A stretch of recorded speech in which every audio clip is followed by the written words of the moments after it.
the difference between the RCD330 and RCD360?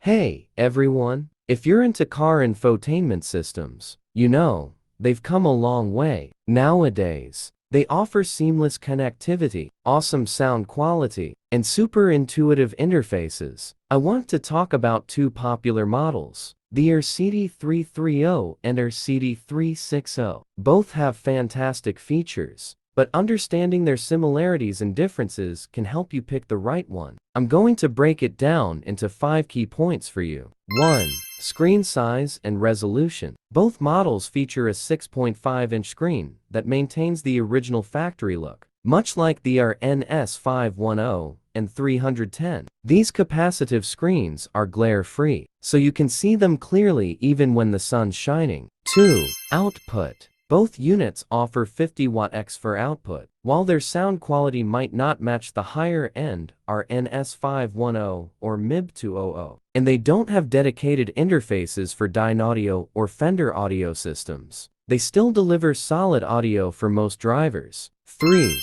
CarPlay and Android Auto. Both support CarPlay and Android Auto. The latest SKUMAX and RCD330, RCD360 models even support wireless CarPlay and Android Auto, making it super easy to connect your phone. 4. Compatibility improvements. The SKUMAX and RCD360 includes a built-in decoder that makes it compatible with more vehicles. This decoder fixes common issues found in the RCD330, like power leakage and mismatched steering wheel controls. 5.